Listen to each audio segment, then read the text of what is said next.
Okay. Hi, everybody. My name is Dave Munger, and I'm a librarian with Sacramento Public Library. Welcome to this month's genealogy workshop, Finding Your Railroad Ties with our speaker, Cindy Brennan. Today's session will be recorded and available on our YouTube channel indefinitely. I'll put the link to our YouTube channel in the chat. Again, for questions about future genealogy presentations or to receive a copy of the handout, please email contact@saclibrary.org. I'll also post a copy of the handout to the chat for download. Now, I'd like to introduce today's speaker, Cindy Brennan. Cindy Brennan has been an avid family history researcher for more than 20 years after finding a photograph of her husband's family from 1899. He had no clue who the people were, and so down the rabbit hole she went. Cindy has been the newsletter editor of Sonoma County Genealogical Society's monthly newsletter since 2009.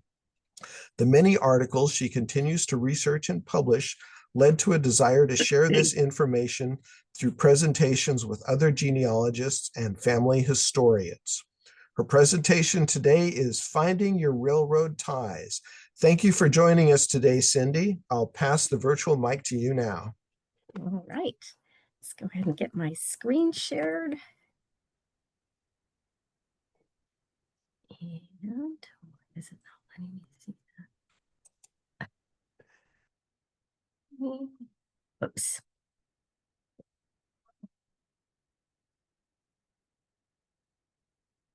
Minute here. Okay.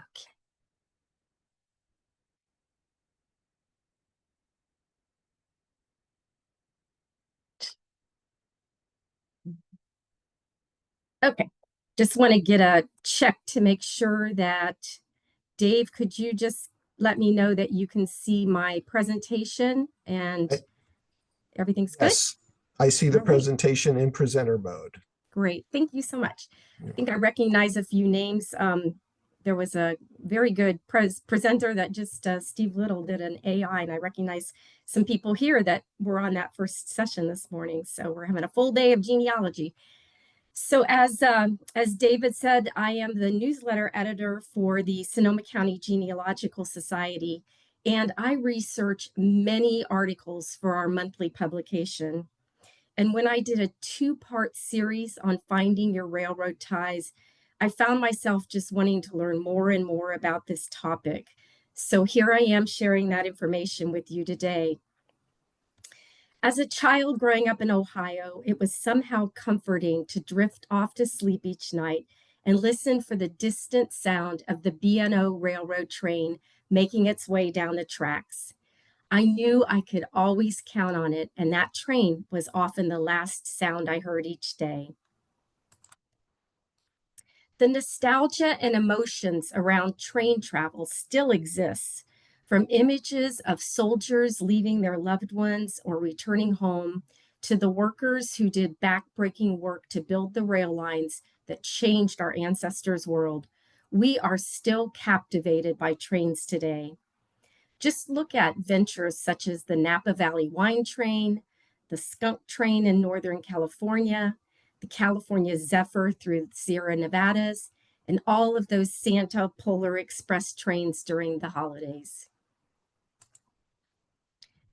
There are only a few things I can think of that are as significantly entwined with American history and have touched the lives of almost everyone in this country. The original creation of our railroad system beginning in 1827 would eventually result in a huge celebration. The two companies, the Central Pacific and the Union Pacific, led the race to complete the Transcontinental Railroad.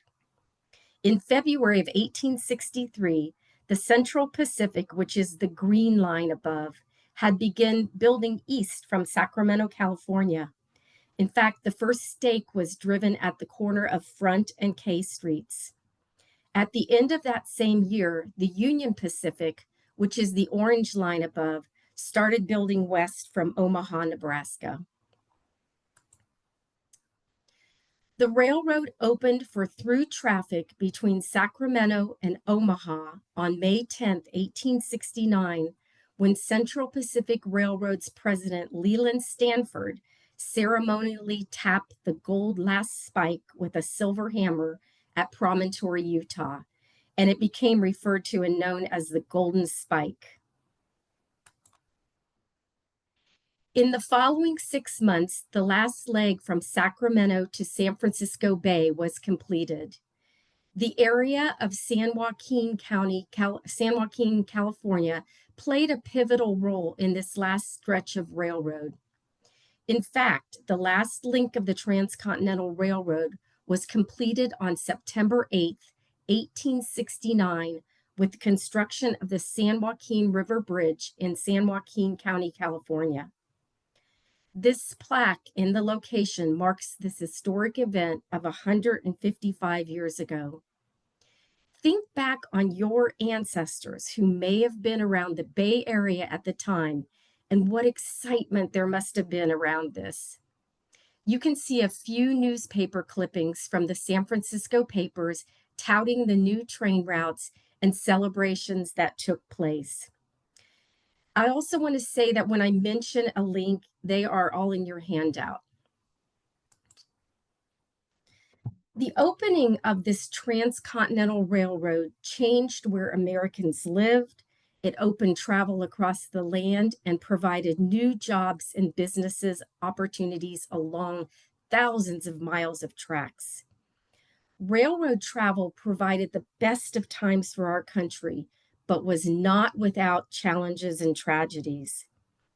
It is still hard for me to imagine that the 5-month-long wagon train trip endured by my pioneer ancestors in 1853 could be done in around 10 days or 3 days, a little over 10 years later.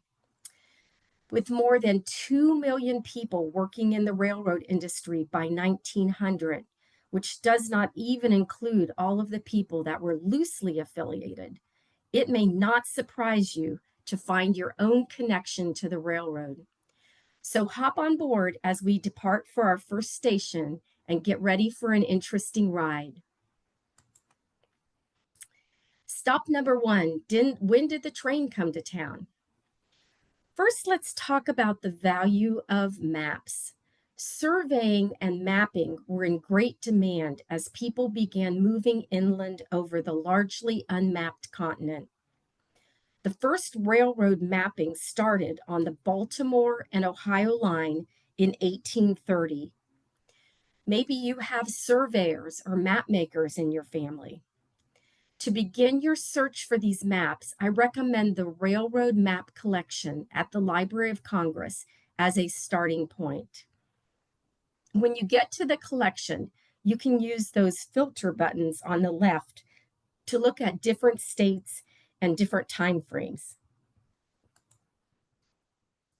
One map that I liked was this 1882 Colton's map of the United States. And once you click on the image, you can actually zoom into any area to take a much closer look. For example, the photo above is from the Sacramento area. The black solid lines show completed railroads, along with the name of the line, like Central Pacific, which is in the red circle.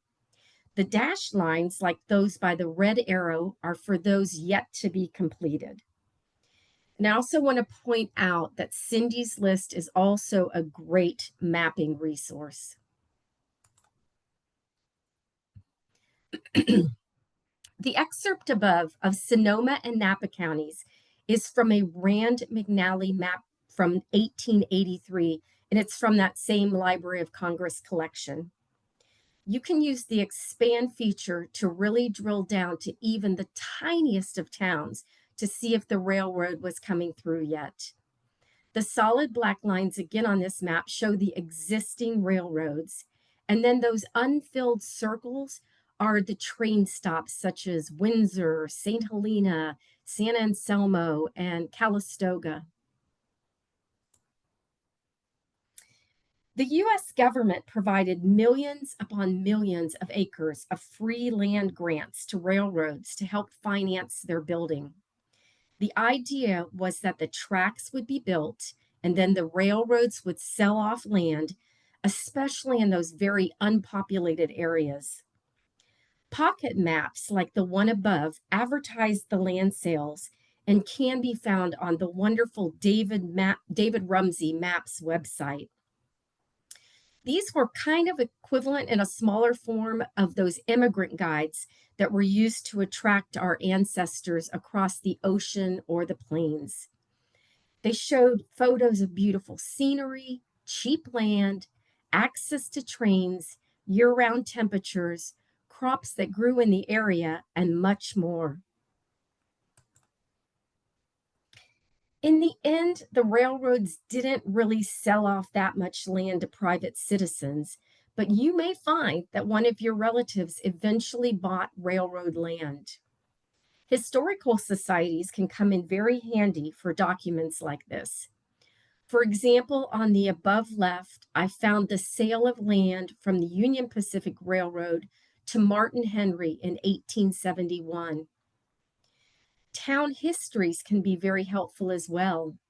I found the excerpt on the right above in a town history referencing one of my Minnesota ancestors who actually bought 80 acres of railroad land eventually to expand his farm. Stop number 2, meet me at the station. Now, the ultimate gathering place in the height of railroad travel was the station or depot. How many movies depict the train station as the location for the drama, romance, and that last minute ticket purchase that leads to something very unexpected? Do you have or did you have a railroad station in the town or where you or your ancestors grew up? If you had connections in Minnesota, New Hampshire, New York, Pennsylvania, or Ohio, the West 2K site by Dan West is absolutely wonderful. He's done an amazing job of documenting all the railroad stations in these states with photos like you see on the above left. The right side shows the landing page for Ohio. So let's take a look at Augalaize County, Ohio as an example. The tiny town of Uniopolis, Ohio, in Augalaize County was where my grandparents lived and farmed. I had noticed over time when visiting them that the railroad station had disappeared and it was no longer there. Well, the West 2K site was able to answer my mystery. In addition to providing all types of information on the various stations, and I've done a little excerpt in that white box above, they provide notes for the stations. And when I clicked on the notes, the yellow box popped up, and it turns out that the Uniopolis station was moved to Lima, Ohio, and is still there today. Now, there are so many sites that offer extensive information to old railroad stations and depots, but let's go ahead and turn to a local example. The Railroad Station Historical Society has an excellent website to track railroad stations in your area, no matter where you are in the United States or a few other countries. In this snapshot from the Sacramento area, you can see that you get very detailed information such as exact location, the date built, the materials, and whether the station is still in use. And perhaps one of them, like the one at 1910 J Street, it became the old spaghetti factory restaurant. Now, using that same Colton map from 1882 that I mentioned and we viewed a few slides before, I'm now showing a view of the San Joaquin Contra Costa area. I've put a red circle around the town of Banta. It's in San Joaquin County. Banta is a small, unincorporated community and was originally served by the McLeod Stagecoach Company. It was the last stop for passengers before they headed over that Altamont Pass on the road between Stockton and the Bay Area. Banta had a railroad stop by 1869, and a station by 1888, as you can see in the red square above. But that station is no longer there. So what happened to it? Well, by using the Railroad Station Historical Society site, I was able to track the movement of Banta's station to Benicia, California in the early 1900s. And that you can see in the magenta square above. Well, why did it move? Well, Banta's stop had become obsolete when the Central Pacific Railroad rerouted the line to Tracy instead of Banta. And here it is today. And I'm actually in Benicia every week to visit my dad. And I get to see that beautiful former Banta station at the end of Main Street, right by the water in Benicia. And I would have never known it was originally part of San Joaquin County unless I'd done this presentation. That was just a fluke. The railroad represented the largest change to towns across the United States, so they were proud to promote their railroads and stations through things like postcards. Try looking for old postcards on sites like eBay, which has nearly 200,000 of them. For the first time, your ancestors had access to foods, clothing, medicines, and more that altered their lives. This eBay postcard on the slide from the Woodland Station in Woodland, California, is still there today. And the information in the white box at the bottom of the slide also came from the Railroad Station Historical Society's website. And I've listed a number of resources in your handout to track stations in your area, no matter where you're from. Stop number 3 is looking for clues. Now let's look for some clues to tie your people to the railroad.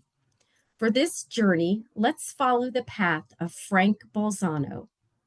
Many resources will help with this, but let's start with an easy one that you most likely already use.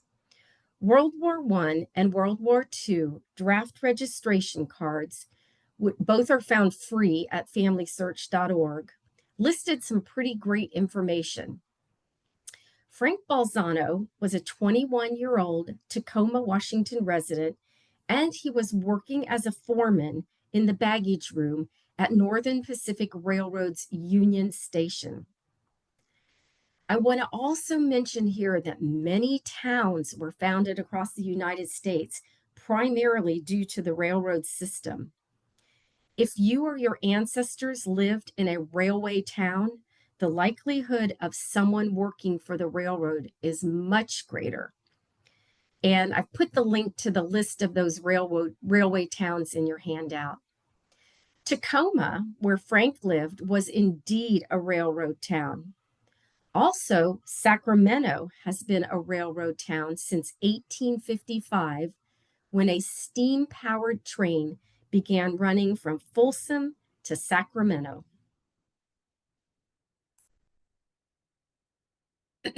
The census, of course, is another great spot to identify the person's affiliation with the railroad industry. An example above from the 1920 federal census shows Cornelius Dietz from Stockton working as a brakeman for the railroad. This is also a good time to introduce the myriad of occupations associated with the railroad. I found a large list of these occupations in the railroad employment applications on ancestry.com. And I've put an excerpt from that list on the slide above. So take a look at these because there's all different names I had never heard of. And while something like a brakeman job done by Cornelius Dietz may be obvious, what about the occupations you find in the census like hostlers who move the trains between tracks, livestock agents who kept animals off the tracks, or call boys who ensured all of the crew was where it was supposed to be at the right time? You might not have automatically associated some of those terms with your ancestor working for the railroad. So I encourage you to go ahead and follow that link and, take a screenshot or download the copy of all of those occupations. But let's get back to Frank Balzano. I wanted to explore the station where he worked as a baggage man. Tacoma was a big railway town, as I mentioned. So I figured they must have a good historical society, and they did not disappoint. The Tacoma Historical Society has a great online presence and a nice search feature for online images and documents. When I input some search terms like railroad and other things, I got excellent and overwhelming results. I further narrowed the results to Union Station, which had been listed on Frank's draft registration card. And voila, I got a beautiful picture, a nice historic photo. And now I could sit back and imagine Frank, who was a tall 21-year-old with black hair and black eyes. And I got that on the draft registration. And I could see him interacting with the passengers as he made sure their baggage was well taken care of. Now let's have some fun. There are a plethora of employment records for railroad employees. Some are really easy to find, and then others you're going to have to do a little digging for. In Frank's case, I got really lucky. Ancestry.com has a very good collection of railroad records, and there's a link to an overview in your handout.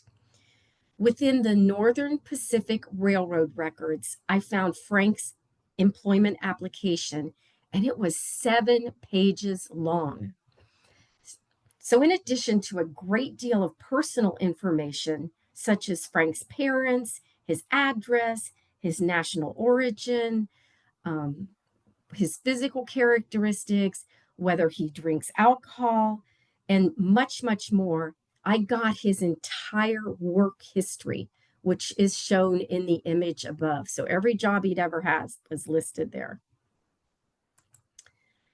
Also, a few things popped out on the application.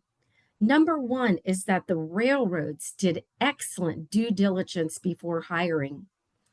Each previous employer listed on that last slide provided a reference for Frank when he applied to the railroad. And the one above caught my eye and kind of made me chuckle. The reference stated that he knew Frank's dad, and they are Italians, but they're honest and industrious. And so it just made me happy to see a nice reference. All of them were really good, and that Frank did land the job for the railroad. Other great records include the California U.S. Railroad employee records that span from 1862 to 1953 on Ancestry. They include record sets like employment cards and payroll records. They're great as they cover many of the smaller railroad lines throughout California, such as one called the Atchison-Topeka. The old records are quite entertaining as they include all of the discipline or demerits and accolades or merits that their employees received. For example, F.F. Dreyer, who was a conductor, had quite a laundry list of demerits, including running through a crossing, sending a drunk man off to a saloon, missing a train stop for a passenger, and many, many more. He did manage to have one positive merit and to stay employed and retire after 33 years. I got a real kick out of the Southern Pacific's blacklist file. And again, that's from 1862 to 1950, where they had an entire book of those employees with tarnished records, and with very few exceptions, they would never be employed by the railroad again. A couple of examples you can see above were G.D. Matzinger, who was listed as just being no good, and F.C. McKay, who deserted his train, and many others up there. They're kind of humorous to take a look at. Let's visit a few other resources for employment. The Erie Railroad Internet Employee Archives, which is the front of the magazine is shown on the left above, has indexes of employee rosters, obituaries, photographs, letters, accident reports, and other records compiled from old issues of Erie, which was the employee magazine published from 1905 to 1960. Next is the Minnesota Historical Society. Their library holds the records from the Great Northern Railroad, the Northern Pacific Railway, and the Sioux Line Railroad Company from 1855 to 1994. They actually offer something kind of unique, which is virtual viewing of their records. So if you find something, you can email them and set up an appointment to view online. Next, the Frisco Papers will be of interest to you if your ancestors worked for the St. Louis and San Francisco Railway, also referred to as the Frisco. The records cover the late 1800s to 1940s. And Mr. Verrege, who created this site, has a name index listed on the homepage. And if you actually find someone from your family, Mr. Verrege will send you the entire record for just the cost of postage and handling. And I also want to mention that this was a great photograph site as well. Last on this page is I wanted to mention Family Search's full text search. A lot of you have probably tried this out, but if you have not, I want to just mention that it's AI powered. And the cool thing about it is it actually gives you access to many, many of those unindexed records on Family Search that you used to kind of have to scroll through page by page. Now, this function can be accessed from the home page on Family Search, and you'll find it's called an experiment, and you'll find it kind of on the lower right-hand side of the page. And once you click on the link, you can put in keywords such as a surname, the word railroad, locations, and narrow by date, and see what you get. I went ahead and tried a search for railroad plus Frank Balzano. And unfortunately, I didn't get any of his railroad records, but I did get a huge number of hits, including a copy of his mom's will listing him as the executor. And I was able to get a whole bunch more of his family members and family information, which was pretty cool. So again, if you haven't used this before, I encourage you to use this for any of your searches on Family Search. And if Family Search is a new website for you, it is free once you set up a very quick free account. So it's a gem. Now let's move on to some good tips. As you start to dive into all of the railroad resources, you may become overwhelmed by the names of all the railroad companies. There were literally thousands. And here is one resource that I found helpful. Because we are genealogists, the family tree of North American railroads caught my eye. There is a small snippet of the entire document in the middle of this slide, and it shows the evolution of the major railroad names and then any mergers, takeovers, dissolutions, and any changes that happened to the railroads. Now, I just want to give a little hint here. You can use the Control plus F keys on your keyboard to search for a particular railroad line to save you time trying to search this whole page. And I've also put a snippet of the key to the terms on here on your slide. It's bigger, but I just put a little small excerpt of it. And that'll help you decipher what symbols were used to describe what happened to those railroad lines. The next tip, timetables. Railroad timetables were initially based on the local station's time without regard for the time it was when the person left or arrived at other stations. Now, our country did not have official time zones, so it got very confusing for travelers as they moved around the country. I imagine a lot of people missed connections during that time. Time zones were not created until 1883, and they were initially set and agreed upon by the railroad companies, but they kept changing over time. And it was not until 1918 that U.S. time zones were recommended by Congress. Railroad timetables were almost always posted in the local newspapers. And a great free California resource to look for these is the California Digital Newspaper Collection, which is, I mentioned, free. And it's kind of interesting to see what time people would have to come and go from the various towns. And the slide above depicts one from Napa in 1886. Next tip is migration routes. How our ancestors got to where they ended up living is of great importance. And I found the Family Search Wiki's U.S. migration routes page with this map a really helpful visual. Many of our ancestors took transcontinental or other railroads to migrate across the U.S. and Canada. This map is great to get you started. It shows all of the major routes and when they began their railroad service. For example, if your family migrated from St. Louis, Missouri to Dallas, Texas in 1874, you can see by the orange line that the train was an option to get them there in 1874. Okay, now let's blow our minds. I want to introduce and strongly recommend the Mega Guide to Railroad Historical Resources by Thomas Tabor. It's a magnificent 3-volume set of books that covers thousands of railroad lines and where the documentation, such as photos, records, ephemera, timetables, maps, drawings, books, and more can be found.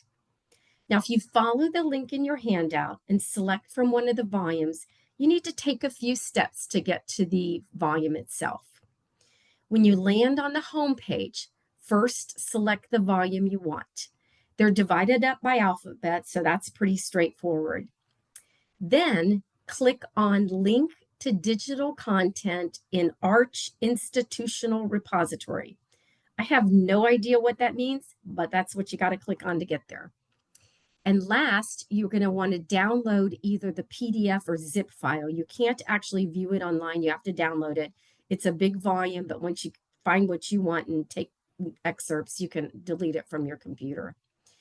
This is truly the only place where I've seen the tiniest of railroads listed with such great detail. So let's take a look. Here's a page showing some Sacramento lines and a reminder that when you get to a volume, using that Control+F key and then typing in any word you're looking for can be a good time saver to find the name of a town or railroad line. When you open any of the volumes, the format's going to appear like the example above. The key to the headings is at the beginning of all of the volumes. And the column headers indicate the type of records housed for that line. For example, maps, pictures, negatives, data, and most important, the location where this information is kept for that particular railroad line. For example, the Sacramento and Lake Tahoe lines records are located at CSRM, and that stands for the California State Railroad Museum. A lot of the California documentation has been transferred to the California State Railroad Museum, which is conveniently located in Old Town Sacramento. Their vast archives can be accessed by setting up an appointment. They have a great presence online, but if it's something that's not digitized, all you need to do is just set up an appointment to come and view the archives. So if you're searching for any California information, I strongly recommend you check out the CSRM first. Now let's talk about employee publications. Let's start with the Biographical Directory of Railroad Officials, which was produced periodically.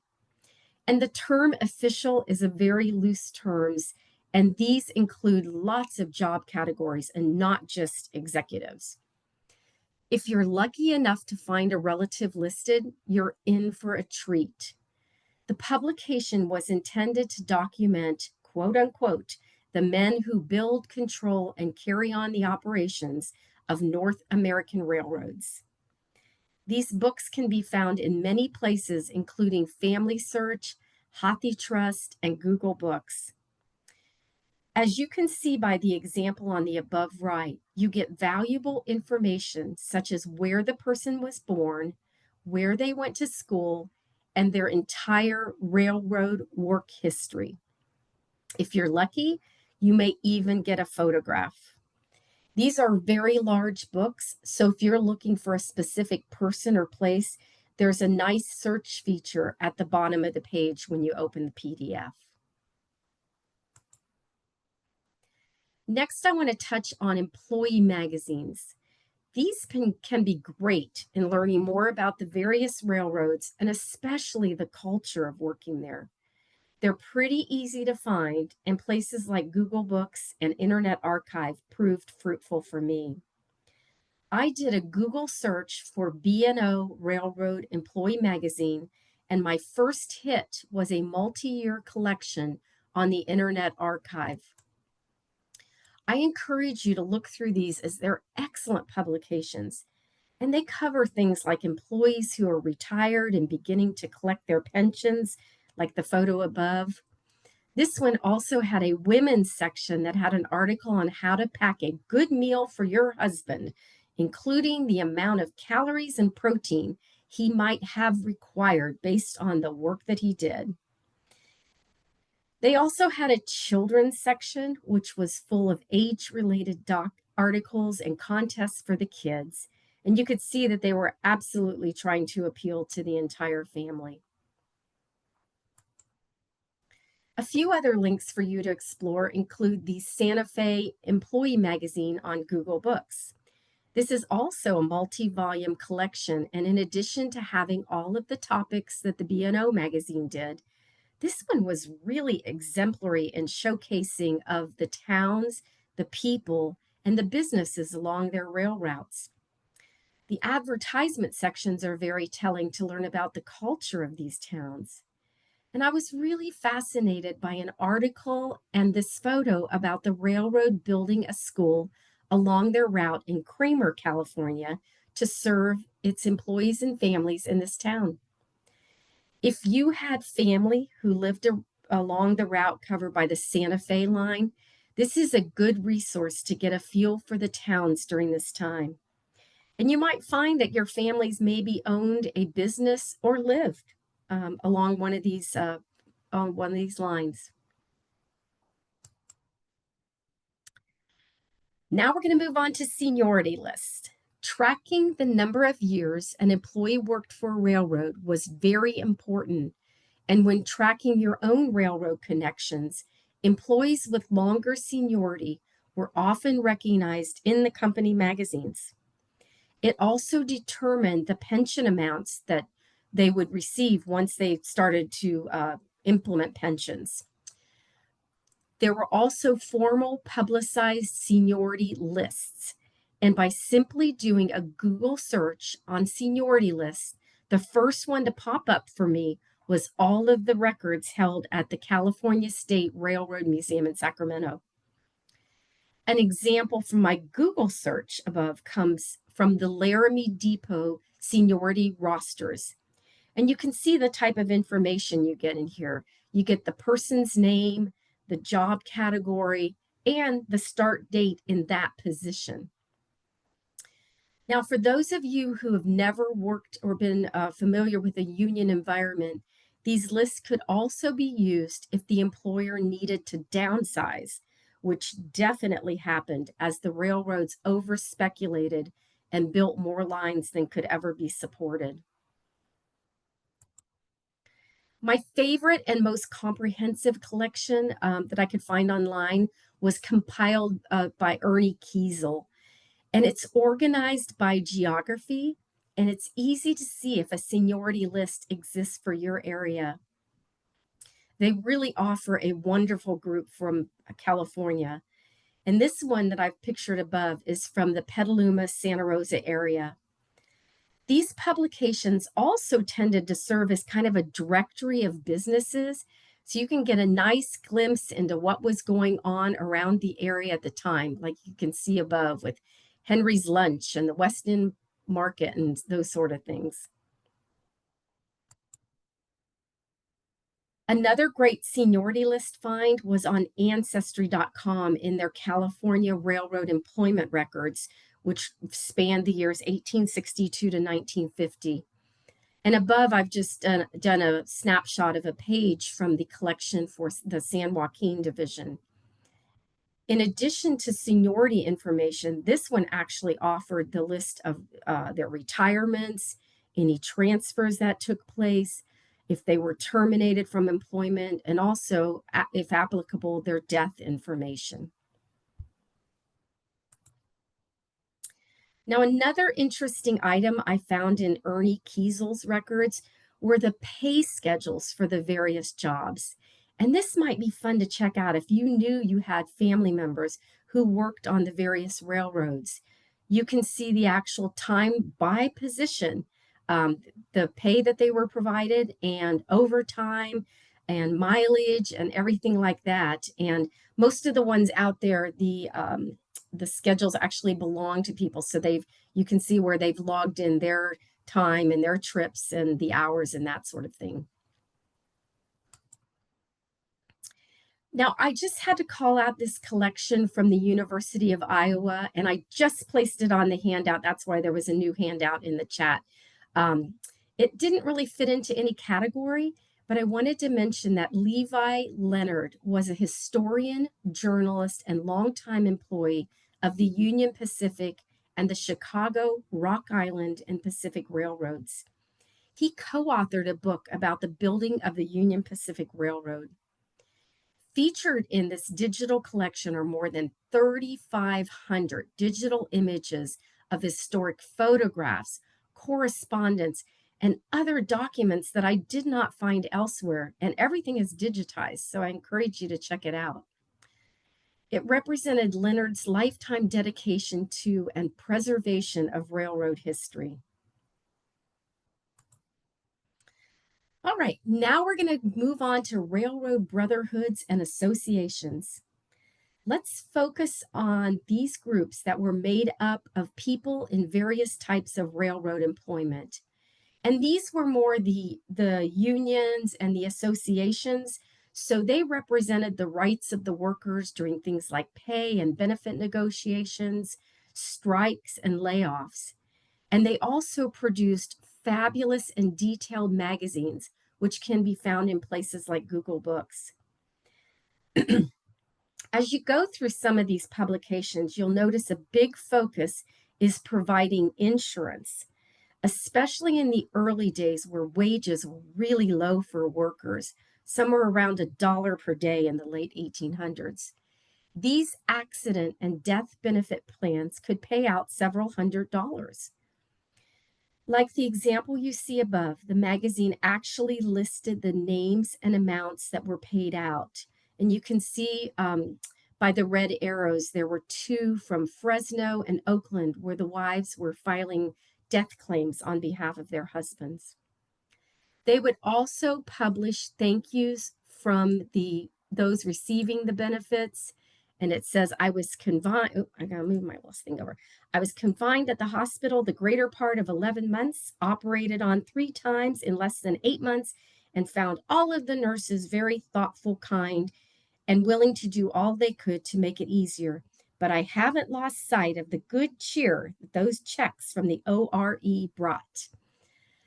So last on this topic, I encourage you to look on gravestones for symbols that represent those railroad brotherhoods, like the one in the middle of the bottom row. And that one is actually from the Brotherhood of Railroad Trainmen, but there's many, many different organizations. Now we're going to move on to interesting things transported by train. Trains obviously opened an entirely new world of things that could be moved from one part of the country to another.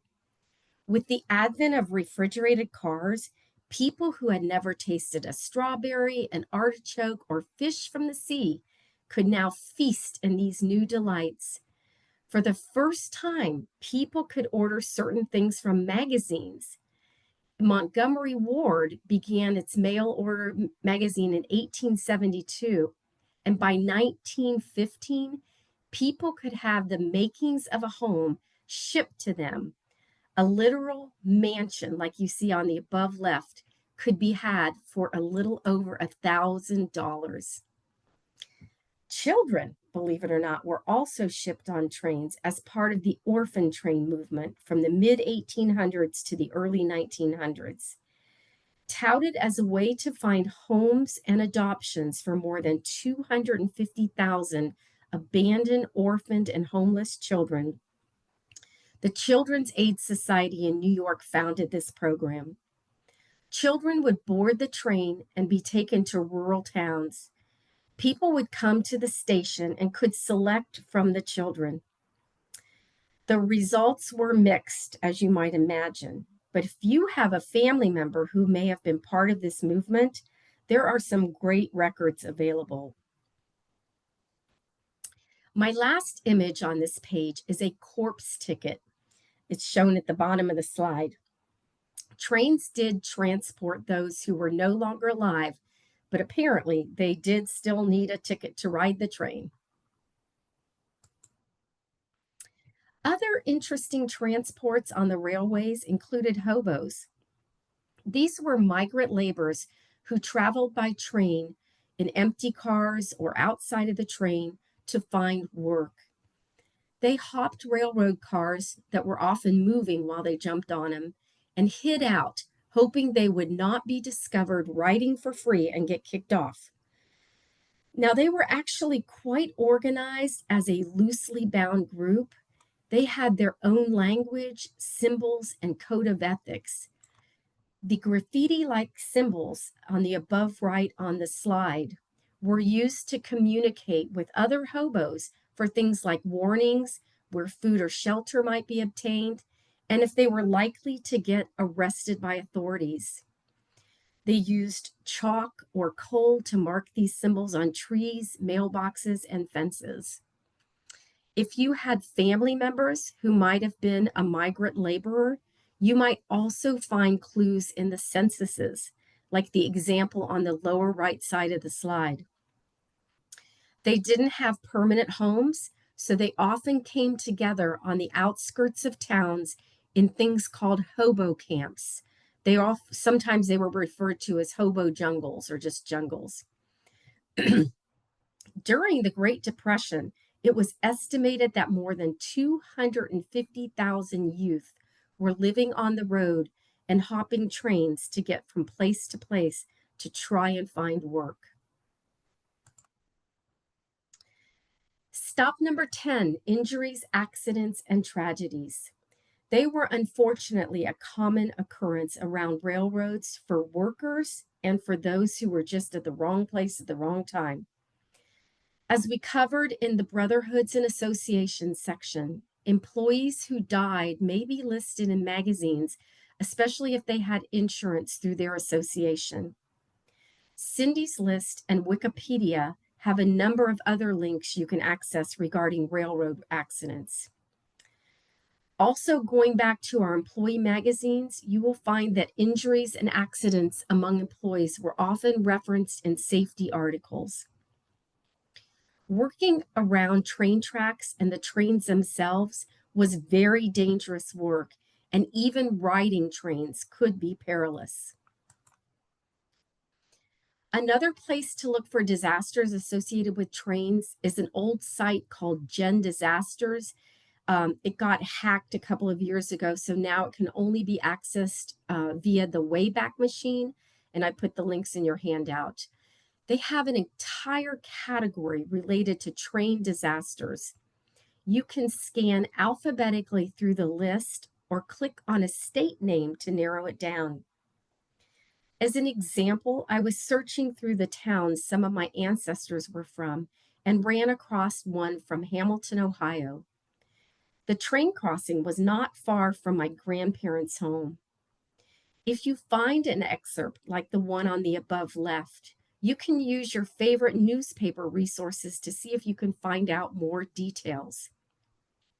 Train accidents were big news, and the one above was no exception.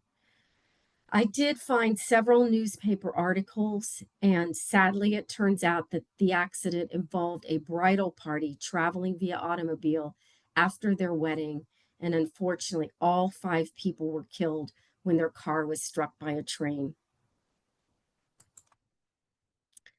In this ad from a railroad magazine, A.A. Mark's company boasts that we have done more to make maimed and crippled humanity useful and happy. Perhaps your ancestor worked for a company that made devices like these rubber feet. The photo shows a railway worker sporting 2 rubber feet after he apparently lost his own in an accident. In 1897 alone, there were 673 deaths and 22,667 injuries reported in conjunction with railroads.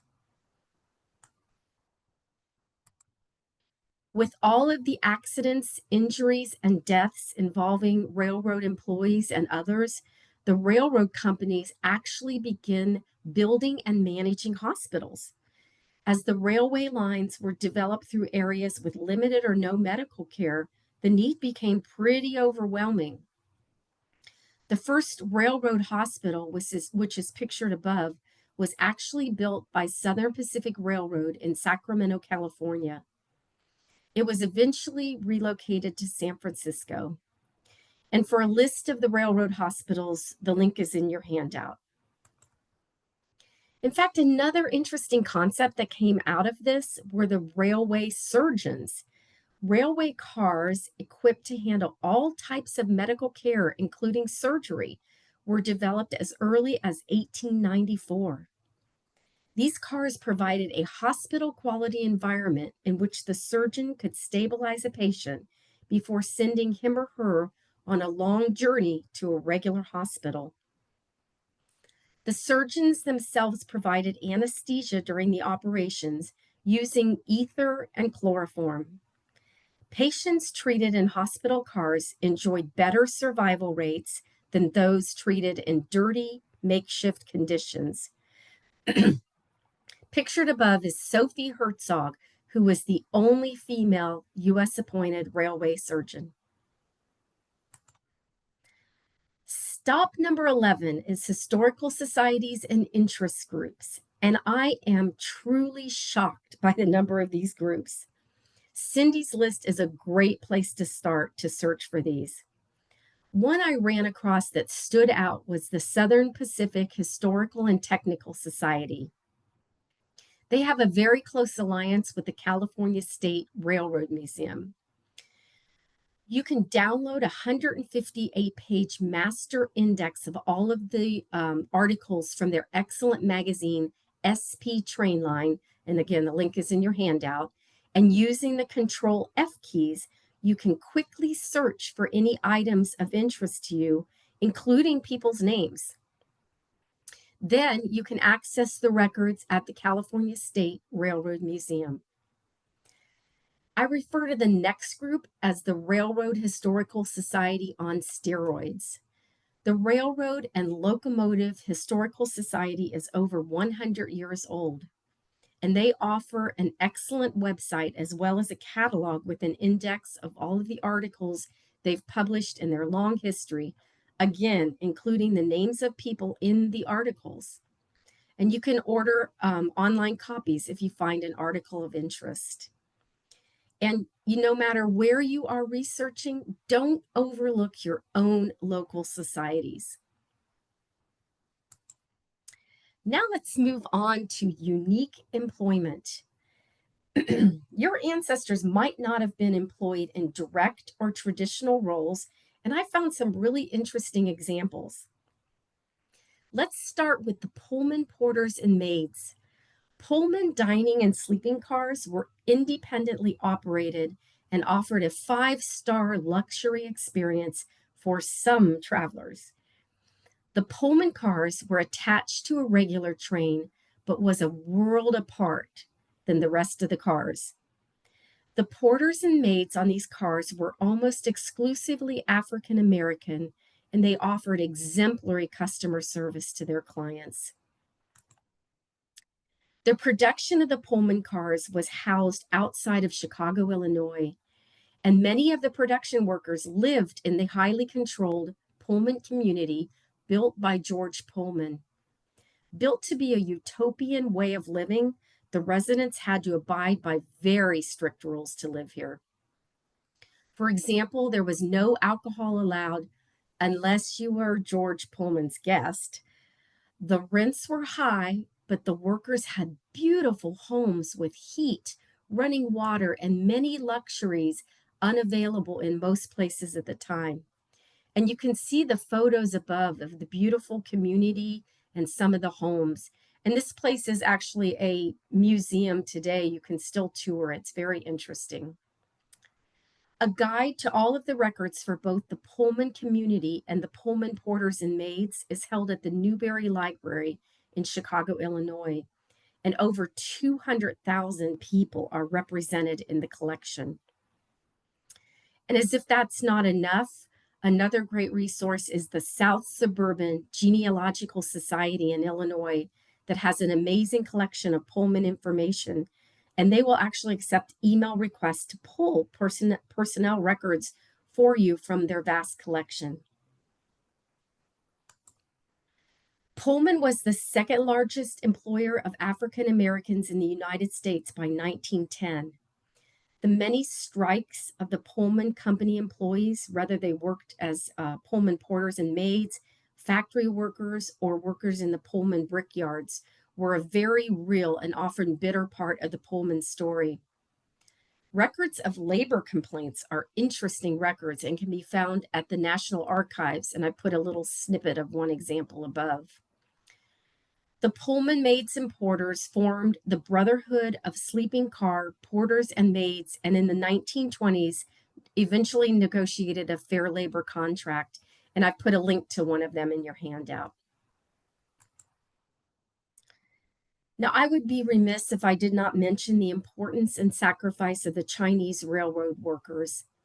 Beginning in 1864, a labor shortage resulted in the Central Pacific Railroad hiring Chinese workers from the mining communities on a trial basis. They ended up comprising most of the workforce for the western half of the Transcontinental Railroad. They worked longer hours for less pay than the white workers. Many Chinese workers were injured or killed, especially when building those huge tunnels in the Sierra Nevadas. After their grueling completion of the Transcontinental Railroad, they faced backlash with the beginning of the Chinese Exclusion Act in 1882.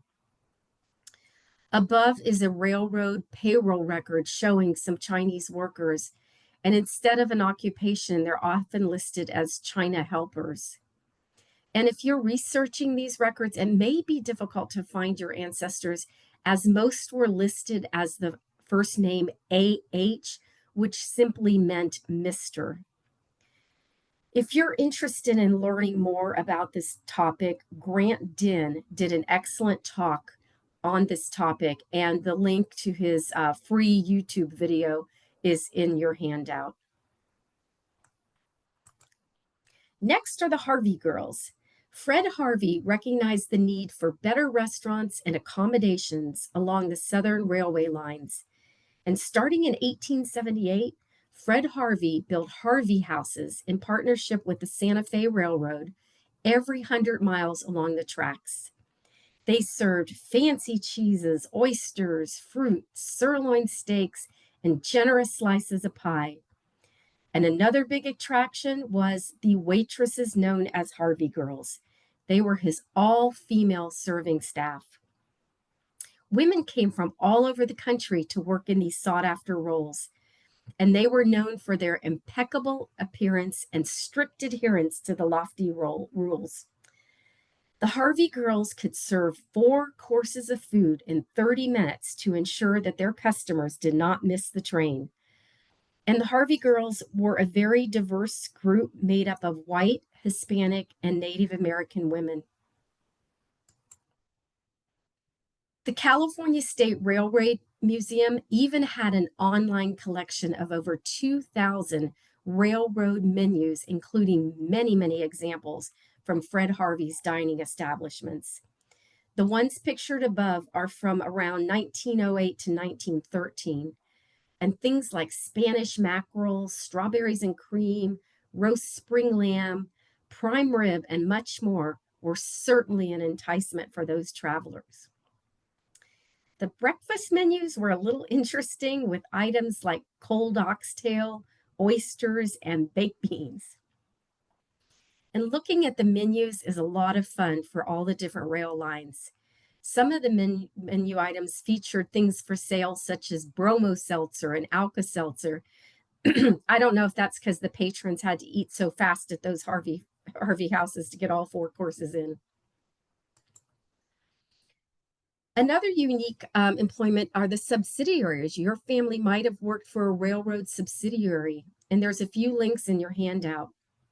Ancestry has a great collection of payroll records for some subsidiaries, including the Porter Fuel Company and the Pacific Fruit Express. Those were all of the Southern Pacific Railway lines. The box on the left shows a few of the examples, and then the photo on the right is an actual example of the payroll records from the Pacific Fruit Express Company. Speaking of fruit, the first railroad car filled with California oranges left for the Midwest in 1877. To keep the oranges from spoiling, they were in a railroad car filled with ice, which had to be replenished 10 times during the trip to the Midwest. With the explosion of new people coming into California via train and new crops then shipping out to the rest of the United States by train, California was being transformed. Did you have family members who were involved in agriculture? Perhaps they got into it with the demand for California fruit.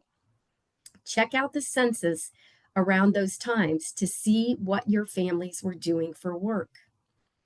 The export of fruit really began to sell that California lifestyle, from those colorful fruit labels that were on those crates to the Southern Pacific Railroad's launch of Sunset Magazine in 1900.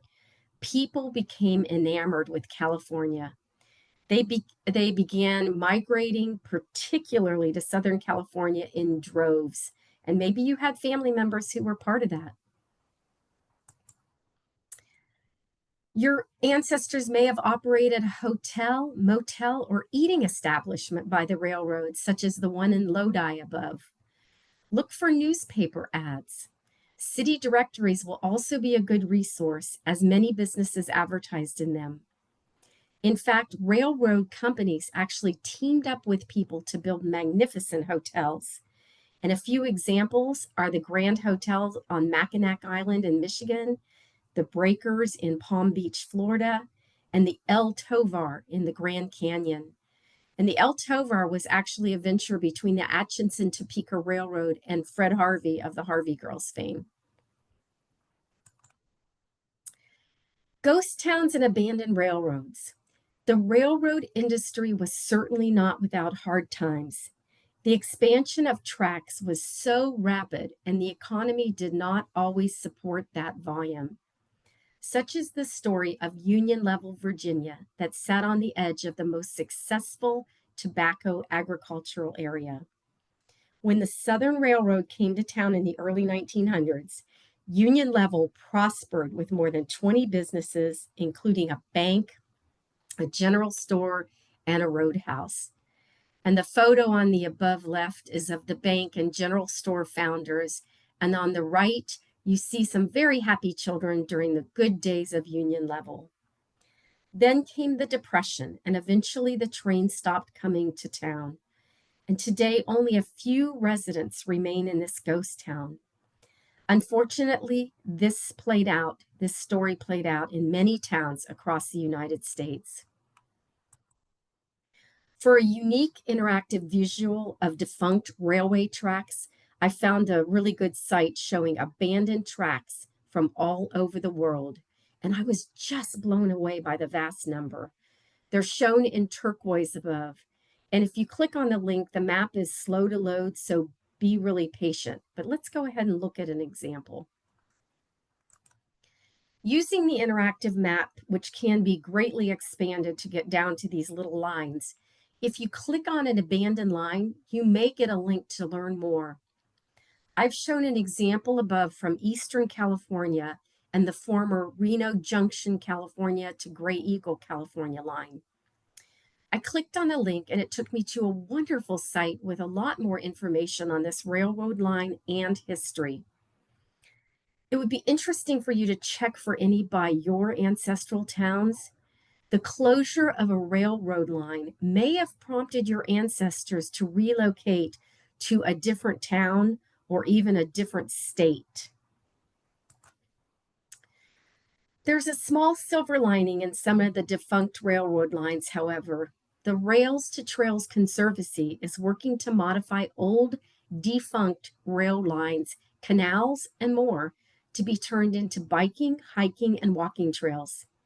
Places like the Napa Vine Trail and the Sacramento Northern Bikeway, which is pictured above, are converted train tracks. At their website, which is listed in your handout, you can see where they're all located in the United States. And you can actually use the filter function if you just want to look at rails to trail lines only.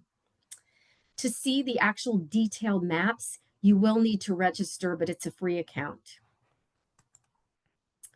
And here is the example of the Sacramento Northern Bikeway and its detailed route.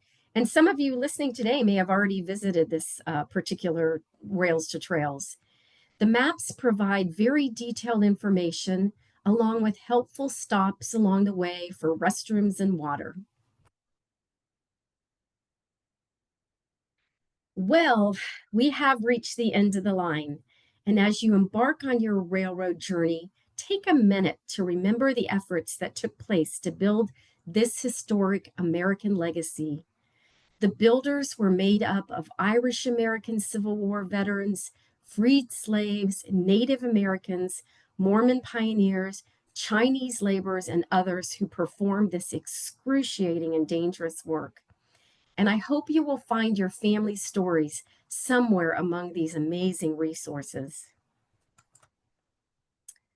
The train is a timeless symbol of adventure and exploration, carrying us to new horizons and unexpected discoveries.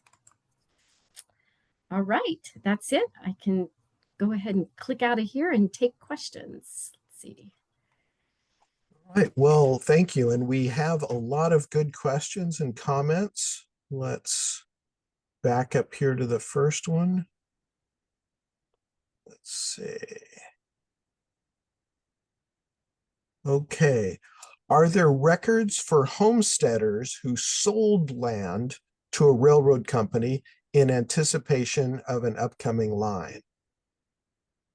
Oh, I just have to say I don't know. Is maybe anybody in the audience has done that kind of research?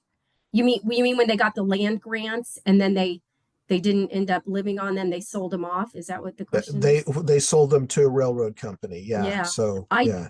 I don't know, but is anybody maybe help from the audience and anybody's aware?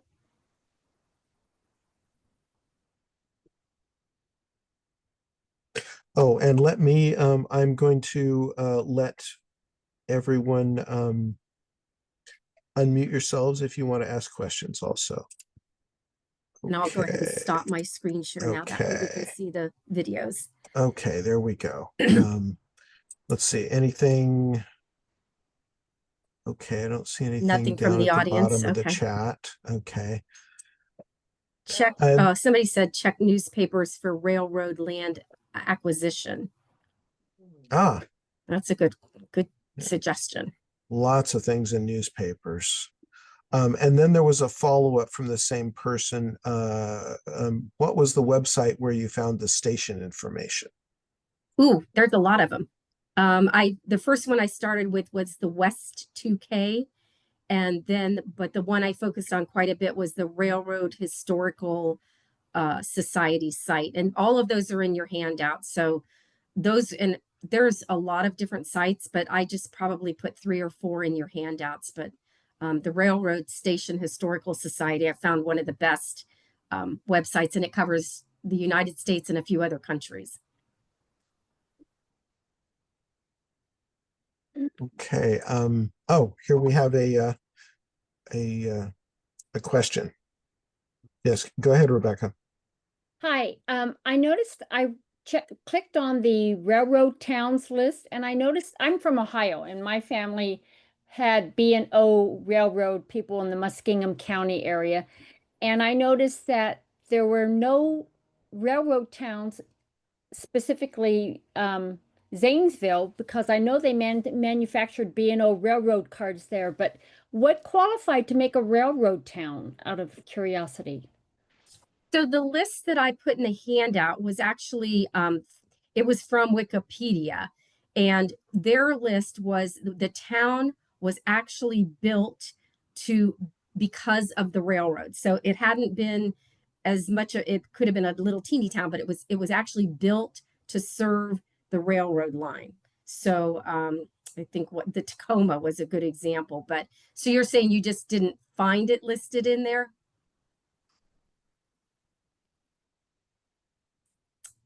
Where'd I'm Rebecca go? sorry. Yes, no, they had nothing for any town in Ohio that was built, I guess, specifically to make it a railroad town, according to the list you had. Oh, and Ohio is an old state, what, Yeah. 1803? So, I mean, those towns may have been in existence quite a bit before the railroad started. So that may be why they're not listed as being founded. It's just a guess. I mean, because it is an old Oh, state. okay. Okay, makes more sense. Thank you. Rebecca also commented that there's another abandoned railroad line site that she uses, abandonedrails.com. Oh, thank you. I'll add that to my handout. Yay!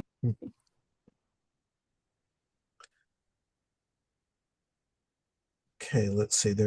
Okay. Rebecca already asked that question now.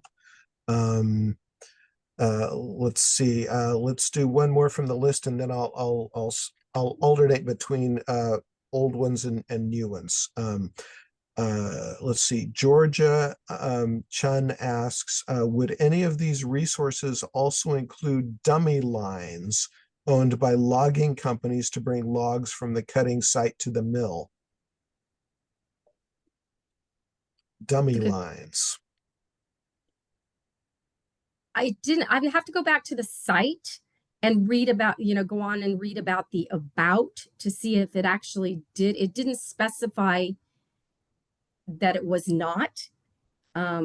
So I guess go on that site and look and see, because I mean, certainly around our area, I live in Santa Rosa, and certainly around our Russian River area, we had tremendous amount of logging that went on in the early 1900s. So if I went on there and took a peek, I think I could probably see right away of some of those that covered the little logging areas.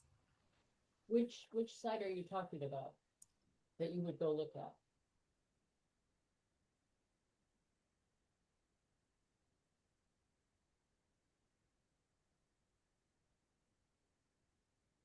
Were you able to hear that question, Cindy? No, I don't know. My volume's Which a little strange. So if everybody can use their cheerleader voices when you said which site that you were talking about? That's what Georgia asked. Oh, the defunct rail lines. It's in the handout. And then Rebecca also put her site in there in the chat as well. So there's 2 different ones to check out. Okay, thanks. Yeah, that was abandonedrails.com that Rebecca added. Okay, let's go ahead and switch to someone with their hand up. Betsy? Yeah. I found the newspapers.com was really helpful in giving stories about family members that were connected to the railroad. I have a great uncle that worked for the railroad in Winona, Minnesota. He was 34 when he was in an accident there, and the train came over him and cut off both of his legs, and he obviously died. But the newspaper clippings, it talked about him, it talked about the family of the 5 children that were left, said that his wife would be well taken care of because he had a pension, which I found later she was actually taking in laundry to support the family. And then I found another article where my grandfather, when he was around 13 years old with a group of boys in Winona, they were stealing coal from the trains that would come in. And they would get up on the trains and toss the coal down. And I think there were 14 of the boys that were doing this. They tossed 3 tons of coal down. That seemed like a lot of coal, but and then they were selling it or using it for their own families, and then they were caught and arrested. So that was kind of an interesting story about Grandpa. For myself, I came into California in Sacramento on the Zephyr, and I was maybe a month old. Mom said as soon as the snow cleared in Wisconsin, she took her brand new baby and got on the train and headed for Sacramento to join my dad. And it's really cool because, I mean, now it's the old spaghetti factory, but there was an old video and Dad's pacing the train station and you see the train coming in, and then Dad comes up, Mom's coming off, and Dad takes me and holds me up to the camera and gets his first look at his new daughter. And so, that was kind of cool. Every time I think of the spaghetti factory, yeah, that's where I came to town.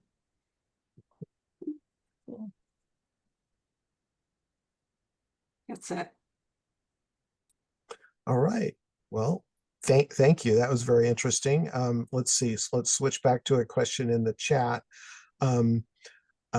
Christine Gray says, my ancestor was a draftsman, then right-of-way agent, acquiring land for railroad for the AT and SF down through San Diego and Arizona.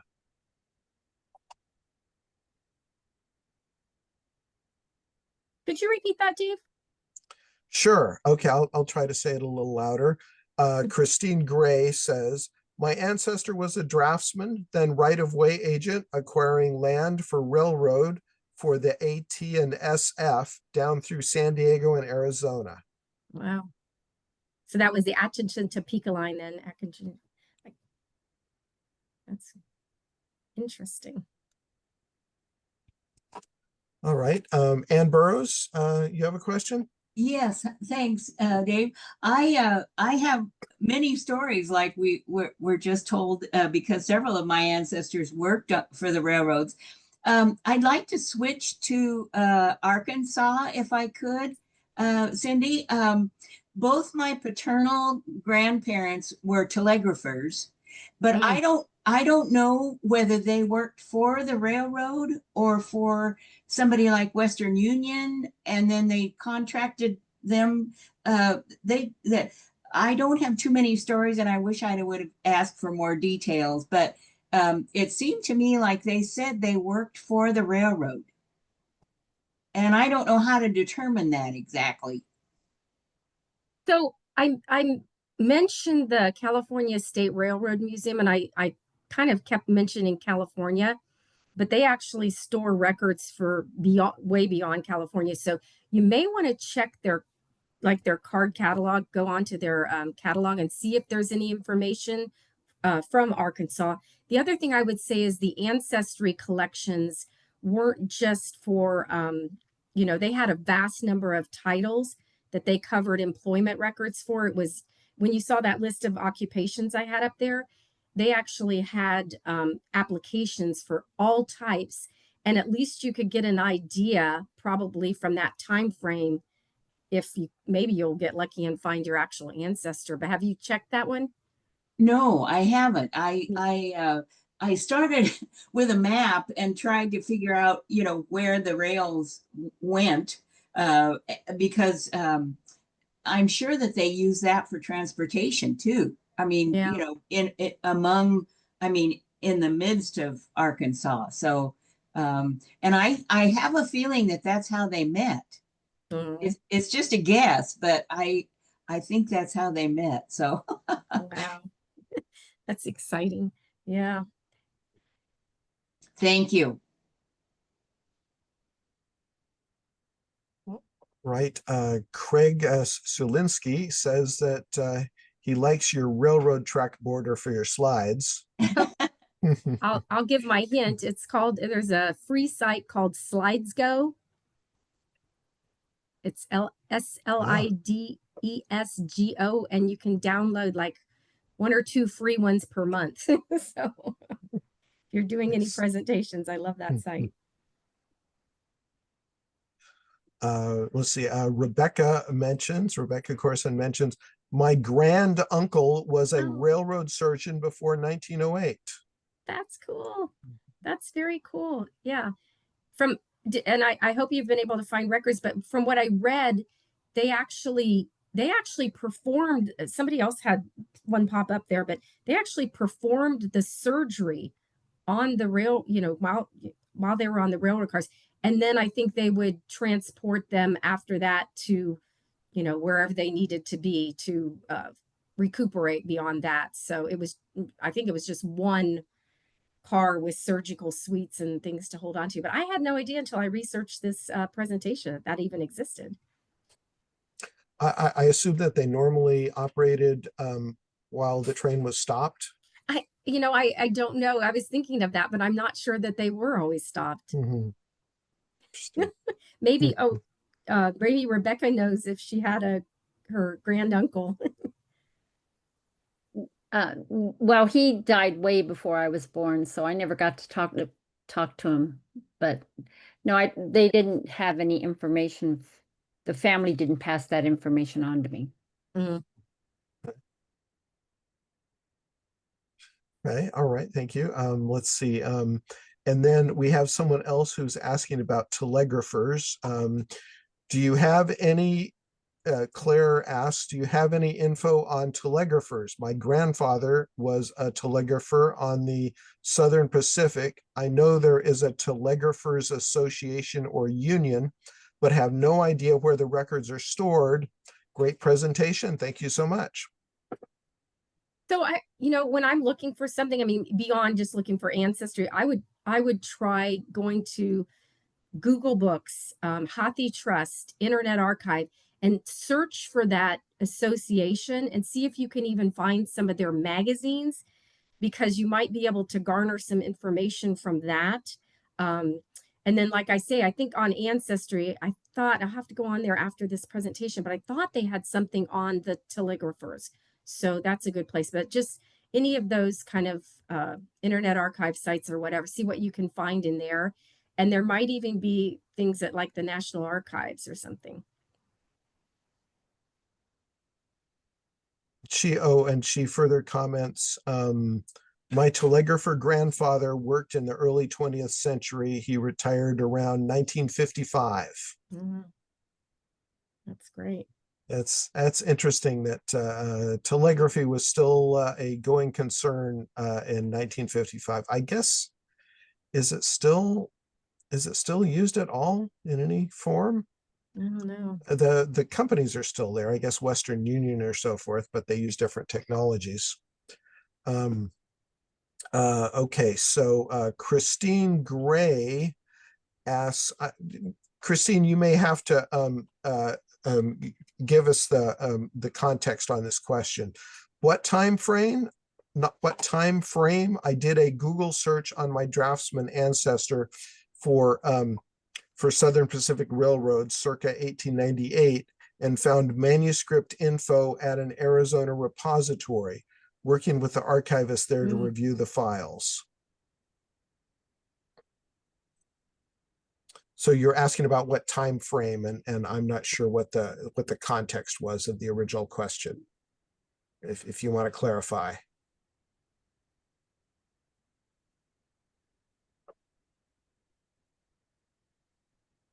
Was she maybe trying to help another person who asked that question? Because to kind of help That's direct it. possible. Yeah, looked like. Okay, all right, we can go ahead and move on, and Christine, go ahead and if you want to let us know at any point. Let's see. Some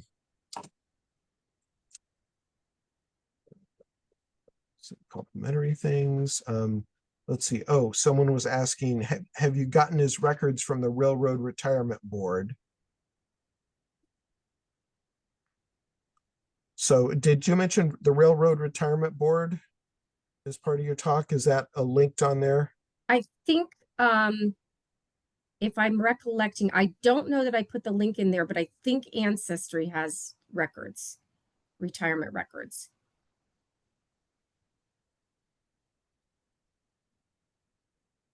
Teresa comments, this has been an absolutely amazing talk. I have many railroad ancestors since it was a haven for immigrants, but all this is so informative, lots of resources. Thank you, thank you, thank you.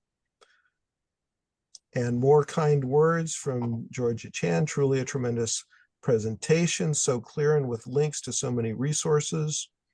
Let's see. Oh, Christine Gray comments, check newspapers for railroad land acquisition. I think that was mentioned. More kind words. I will send you the transcript of the chat. I always do that. Okay. Oh, thank you all. Lori asks, did you find any Harvey Girl archives for employment records? That's funny. I desperately wanted to find some. That the link in the handout is just it does cover a few examples, but it's kind of, it's just a few examples by name of the Harvey girls. But I thought if I was trying to really find these, maybe in the census they could have been labeled as working for Harvey, but also if you're lucky enough, that uniform is so distinctive. If you had anybody who maybe had a picture, that it was a very distinctive uniform in the way they wore their hair. But I'll keep searching. But I was, hoping to find some employment records. It seems like I have seen something on PBS or something about the Harvey girls. And I think the thing I remember the most is that they were very strict with them. I mean, they couldn't, well, of course, no drinking and, that sort of stuff. But, their clothes had to be just right and they had to comport themselves in a certain way. And it was fascinating. I didn't quite know who the Harvey girls were when I was watching, but I do remember several of the points they made. So, you might be able to find that, Cindy. I don't know for sure. Yeah. But because it was a fascinating topic. I'd never heard of it. And then I was trying to branch out and do different things here. I was and wasn't there a Judy Garland movie? Yes. Yeah. And I think there was an old movie. There was a movie called The Harvey Girls. Yeah. I have a question for you, Cindy. Would you be willing to share your email with us? Yes. And we can ask questions maybe, or no? No, I'm going to type it in right now. Oh, good. Thank you. I saw that pop. Oops. Also, there was a book written about the Harvey girls or the Harvey establishment. And I want to say it was at least 20 years ago. It was rather a comprehensive book, as I recall. You might just Google books on the Harvey girls and see what you come up with. Yeah. Could probably do a whole talk on just that topic of the unique employment. So yeah. Let's see. I think we've covered the Harvey girls things. Let's see. Katie Baker says, my grandfather was a detective for some railroad, question marks. My mother was born in Pullman, Illinois in 1910. They were not African-American, but Irish immigrants. Yeah. It was the porters and maids that were almost exclusively African-American. The workers in the actual plant back in Pullman, that didn't necessarily translate to that. There were all different ethnicities that were there. But if you do ever get to Chicago, I recommend doing a tour out there. It's pretty amazing. All right. Lori asks, what was the purpose of the surgery railroad cars? Was it primarily to transport people to a hospital for care surgery, or was it to bring surgery and a surgeon to more remote towns or rural areas? Yeah, I think it was both, but they focused the information that I was reading about uh, was talking about how there were locations without access to any kind of real medical care. And so these cars were attached to the backs of railway lines. But I think they did also do transport. Not everybody had surgery, but they were able to transport. But that's another, probably a whole topic that we could just spend, look into. I just thought that was fascinating. So Darlene wants to know how long before this presentation will be on YouTube. It'll be added next week sometime, hopefully early in the week. I have someone else who does the adding, so I don't have control over that, but she's usually pretty good about getting it up quickly. The handout, I'll post the handout again that you can download. If you're not able to download it, you can send email to us, contact@saclibrary.org, and I'll send you the handout. But it won't be posted with the YouTube video. Let's see. Don Hayden says, Cindy, such an amazing presentation, richly illustrated and brightly presented. Thank you. I am looking forward to researching my numerous relatives who had worked for railroads using your exhaustive leads. Thank you again. So let's see. Darlene says, of course, there were mail cars. Would there be any postal records? Would they be postal or railroad employees? I'd be guessing, but I don't know that there were postmasters assigned to the actual railroads, or was it just transport from post office to post office? Yeah, good question. Yeah. Let's see. More kind words. Rebecca says they have the card, but not the record. I send for the records in Atlanta. I'm not sure the context there. Mm. Okay. Oh, that's interesting. Darlene just put that she knows the post offices had to pick up the mail bag off the train as they went by. Oh yeah. Oh yeah, I've seen that in movies where there'd be a hook and they'd hold the bag out and catch it on the hook as they went by. Oh yeah. Oh. And Richard said that the mail was actually sorted on the cars. So it's possible it was postal workers. I just hadn't seen anything about that. Let's see. Railroad Retirement Board would have records if retirement after 1935, says Christine. That's interesting. More kind words.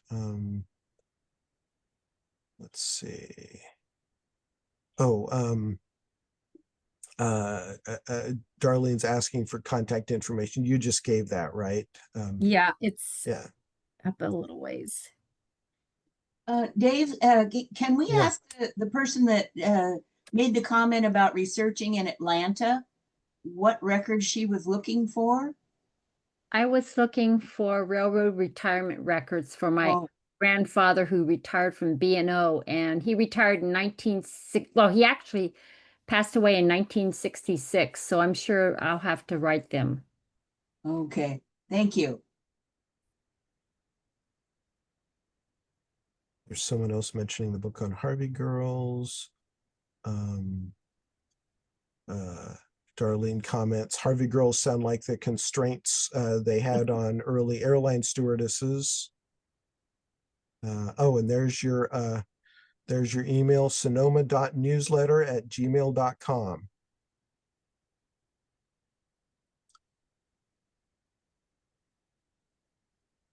Dave, we need to have Cindy back again. We can You know, she has a lot of good talks, and I'm planning to have her in the first half of next year again for Great. Thank I haven't you. decided just what, but she has a number of good talks. Great. Thank you. Yeah, you're welcome. Does Cindy have a website? So is that Lori's website? So I'm actually listed on the Sacramento Regional Speakers Bureau, and it's got everything actually out there. And then I'll also be going live on the Conference Keepers this week as well. But if you want to email me, I can just send you a list of the topics if you're interested. Great, thanks. Yeah. Richard Mills comments that mail was actually sorted on the cars between stations. Oh, I think we saw that already. Yeah, Okay. that's interesting. All right. Okay, and there's the question about the website listing available presentations. Okay. Yeah, there's the Sacramento Regional Genealogical Council website does have a speakers directory on the website. That's what I've been looking at. Lori comments, the NARA record group 184, RG 184 is records of the Railroad Retirement Board pension claim files. Some are online on NARA. Good. Make a note of that.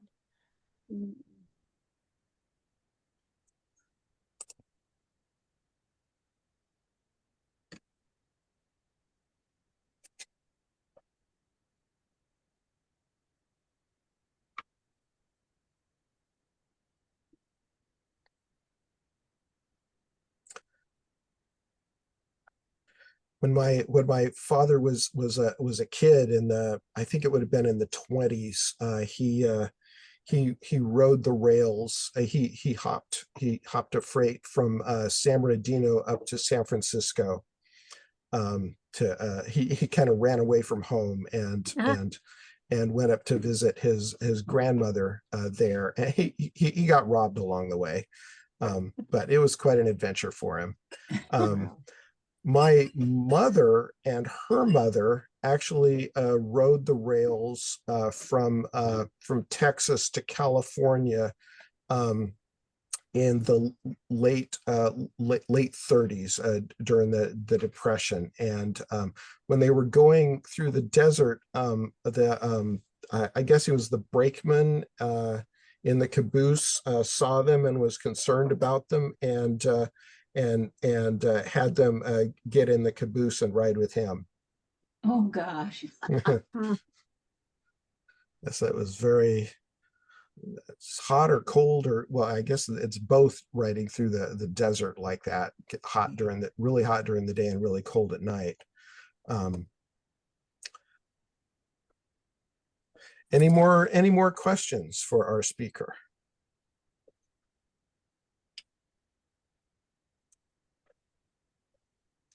A few weeks ago, Darlene says, a few weeks ago, I was looking for how to find out about my husband's grandfather, who was a railroad worker. I sent a question about how to find the railroad retirement records to many genealogy societies, and she didn't get much of an answer. Mm. So hopefully this will help. Well, while people are maybe considering one last question, I am going to get my shameless plug in for our next month's presentation. It'll be on August 23rd. It's going to be on Newspapers in Mexico by Lisa Medina.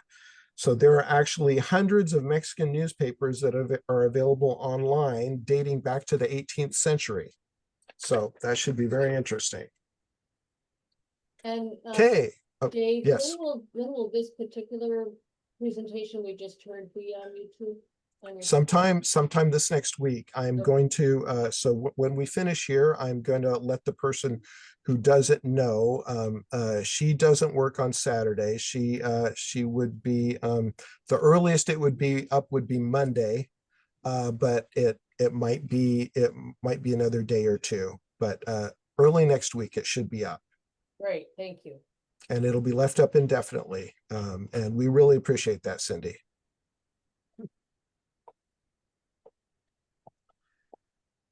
Okay, let's see. Anyone still need the handout? I can post it again. Or do you need the URL where the YouTube will be posted, or the YouTube video will be posted? I'll go ahead and put that up just so that we have it there. There's where it will be posted. There's our YouTube channel. Oh, here's another comment. My I guess 2G uncle, great. double great uncle, lost both legs in railroad engine turnovers, got wooden cork peg legs, sent to Alabama prison for stabbing, murder, escaped, and rode the rails to California. Gosh, all kinds of good stories. Yeah, there's several stories in there. Well, I think, Cindy really did a good job of, sort of alluding to this, but the railroads were such a big deal. I think a lot of people worked for the railroads. In fact, I can count about 6 of my ancestors that worked for the railroads. And I think that's unusual for one family, but maybe not, because the railroads were so prevalent, they were everywhere. So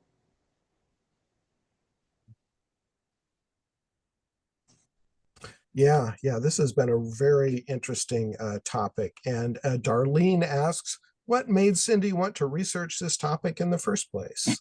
So, that's a good. how it is with family history and genealogy, you lie awake at night and 3 o'clock in the morning. So since I do this monthly newsletter, I have to come up with a different topic every month. So if you go to the Sonoma County Genealogy Society website, you can see the most recent newsletter, but you can look at all the topics that I've done for the last couple of decades. And so some of them I've just decided they were so exciting, so I just turn them into presentations, and it's a lot of fun. Cindy, do you ever repeat, or do you ever have other kinds of articles in your newsletter from different people? Do you reprint them, or? You mean if somebody else in the society wants to contribute, or? Well, no, actually, I have an article about my great-great-grandfather, and it talks about his brother-in-law coming to California, and a tiny town in El Dorado County that was huge. It had a couple boarding houses and lots of bars, and I mean, it was really big, and there's not much there anymore. So, but I was thrilled to find it because I didn't realize I could ever find a description like that. And it's a good article, I think.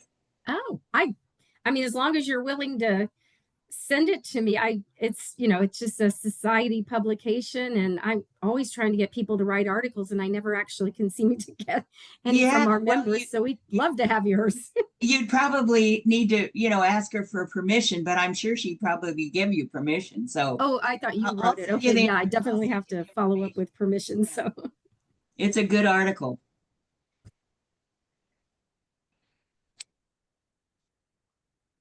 Let's see. Rebecca said something about Darlene says, to Rebecca. Okay. We'll leave that in chat. It's fine. Let's see. And then Christine says Roseville near Sacramento had the largest ice plant west of the Mississippi, creating ice and loading ice into the refrigerator cars for transporting fruit, etc., across country.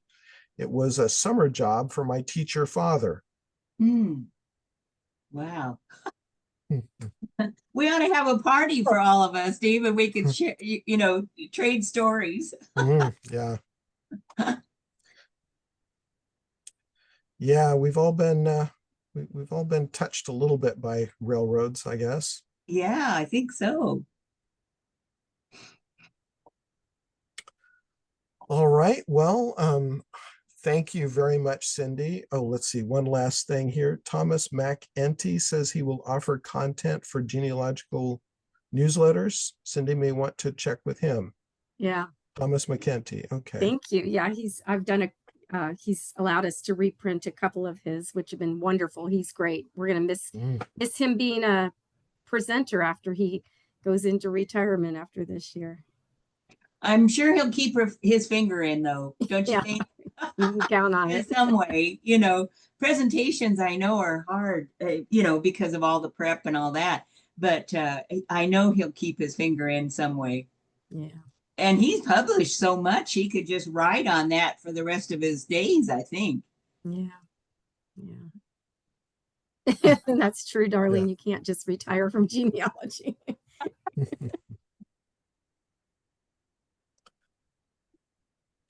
Okay. All right. Well, thank you all for coming. This has been a great presentation. Thank you, Cindy. Appreciate it very much.